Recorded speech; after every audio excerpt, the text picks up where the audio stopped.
In the fall of 1974, I was beginning my junior year at Baylor University, and I got a part-time job driving a school bus.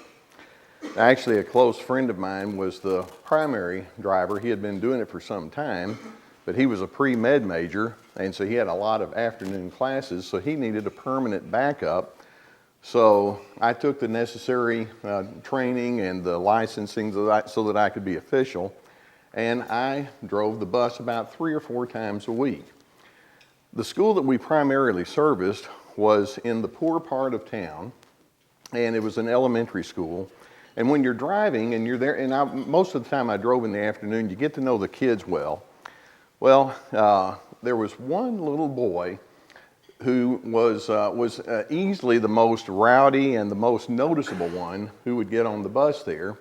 There's a little Hispanic boy, 9 years old, named Albert. Albert had wild curly hair, and he was, you know, the cartoon character where the kid goes around like it has a cloud of dust following everywhere. That would be Albert. He was rambunctious. He would be the one that would rouse his buddy into their rambunctious kind of an attitude. He would tease the girls. He made his presence known. I decided that if I was going to have any kind of containment of Albert, I needed to come up with a strategy. So I gave Albert a job every time I was driving. You know, in the bus you have that stop sign where when you stop, you push the lever and for the cars to stop, and then you pull it back in. Well, when I was driving, that became Albert's job. And he thought that was the coolest thing because that meant he was important. I thought it was a good idea because that meant he was right behind me and he wasn't doing all the other stuff that he might otherwise have been doing. And so it allowed me, as he was there with me each time, allowed me to kind of get to know him some. That November, the first really hard cold front came through. The kids were getting on the bus at the end of the day, and they were all talking about how cold it was, and they were bundling up with their jackets and their sweaters. Albert comes bounding onto the bus, and he didn't have a jacket on, and so I decided, well, I'm just going to let it go for right now. Wouldn't you know, Albert's was the last stop on the route. Isn't it interesting how it works out that way? And so as we drove, and he was the last one on the bus, I brought attention to it at that point. It was just me and him, and we were right in front of his little house. And I said, Albert, where's your jacket? Did you forget it today? And he looked at me and said, I ain't got no jacket, and I don't need one. And I said, yes, you do, Albert. It's cold outside. And his ego was getting to him. He said, I don't need no jacket. And I said, how about if I go in and talk to your mom about something? So I went to his house, met his mother. And I mentioned to her, I said, would it be okay if Albert stayed on the bus? I'd like to see if there would be a possibility of me getting him something to wear in the cold. And so she gave me her approval. She was thrilled. So Albert got on the bus, or stayed on the bus with me. We went back to the bus barn, picked up my car, ran by my house, and picked up a couple of items, and he and I went to Kmart. We went straight back to the boys section, and he found where the jackets were, and he found a black bomber jacket, and it had a fake fur collar on it, and he thought it was the best looking jacket he'd ever had, and so we put some on to try him out. We made sure we had one a little bit large, so that he could wear it an extra season, and he was really proud of it, and he didn't want to take it off. So we just had the jacket on him. We went up to the front cash register and paid for it, and he walked out of there like he was Mr. Rockefeller. He was really proud of his jacket. Now, I just mentioned that we had dropped by my house. What that means is Albert learned where I live. And for those of you who are familiar with Waco, I had a little small rent house on 8th Street. And so Albert would just show up from time to time.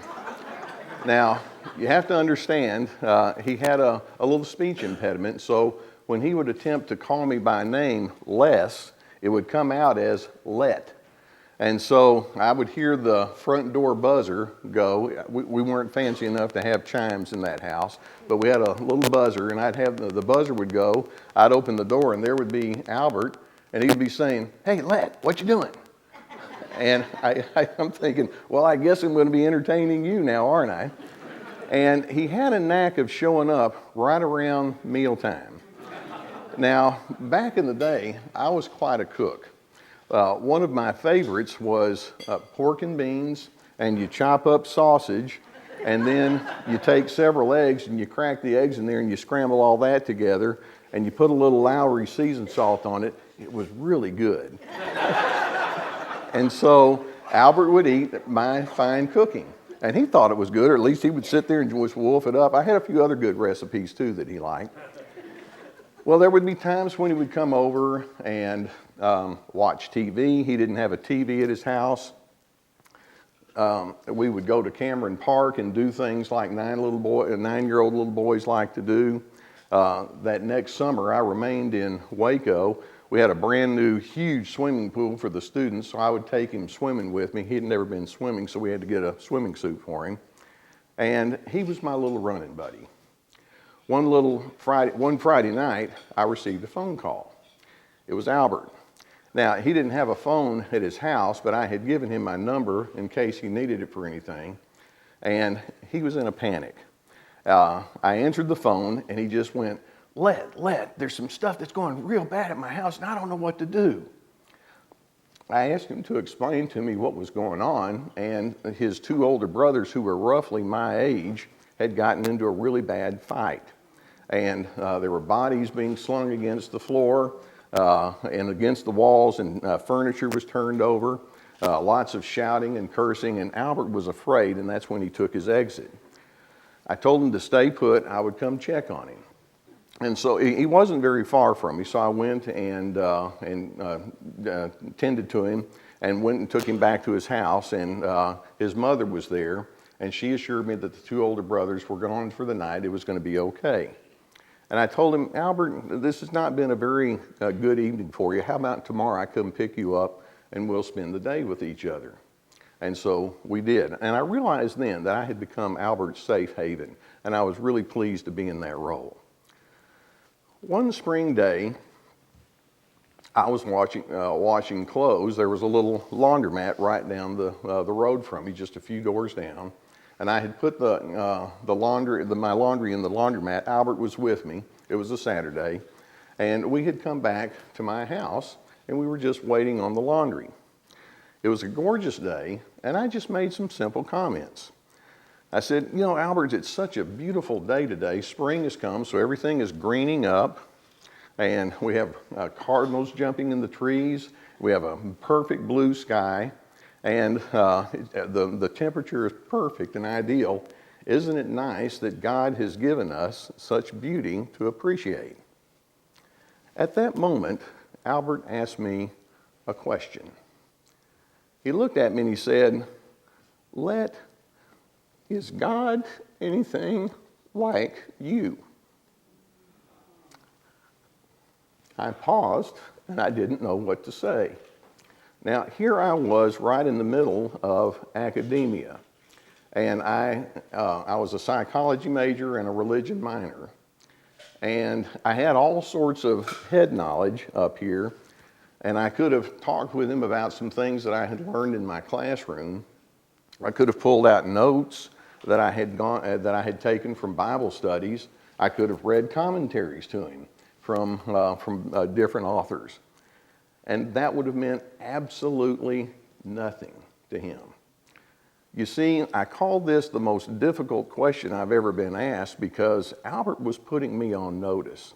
And he was saying, if I'm going to know and understand God, it's on you. You're it for me. Now, he couldn't put it quite in these words, but he was basically saying, the way that you're going to show God and teach God to me is through essence. It's who you are that communicates anything that I think that I can know about that. And I needed to hear that at that time in my personal development. Several years later, I was in my doctoral internship at a little small counseling center in Dallas, and a woman had called, and she had asked if there would be somebody that she could talk with that day. and all the other staff members were full, so they gave her to me, the rookie. And so I was thrilled because, you see, I had all sorts of even more knowledge by then that I wanted to impart to her. So, and by the way, there's nothing more obnoxious than a know-it-all doctoral student that's just going to solve all the problems of the world. I didn't need to hear that. So she came and she explained her story to me, and it was a really convoluted story. And she was talking about many moving parts. She was describing how she felt, the anger, the hurt, the fear that came to her. And I realized as she was going on and on about this that I wasn't going to have enough time to share with her all of my brilliance. So we made some closing comments because our time was getting to an end, and agreed that we would have to meet again for some follow-up, and she was glad to do that. Well, as she was leaving, she had her hand on the doorknob, and she turned and looked at me and said, "You have no idea how helpful you've been." And again, I'm thinking, but I had all this stuff that I wanted to tell you, and I didn't get it all out. And she said, "Nobody listens to me. I don't have anyone who understands me, and you've taken the time to hear me out, and I want to let you know that I like that." Well, she was kind of in the same place that Albert was. Jesus once said, "If you've seen me, you've seen the Father." Now, with Jesus saying that, I'm okay with that. He's Jesus. He can get away with that. But he also said at his ascension, "You'll receive power when the Holy Spirit has come upon you, and you'll be my witnesses." So we take those two thoughts and fuse them together, and what it says is, Jesus is a witness to God, I am a witness to Jesus, and so I'm a witness on Jesus' behalf to God, and I find that to be a rather daunting task. It's like, are you sure you want to look at me? Because there's a whole lot of flaw here, but Jesus, God says, that's why you're here. You're my representative. And so that's how I want to go. Now, Mark mentioned that I was with the Mennerth-Meyer Clinic, and I spent my first 25 years with them, and we were kind of known as being a primo psychiatric and counseling clinic, and we did have a radio broadcast that went on about 200 stations around the country.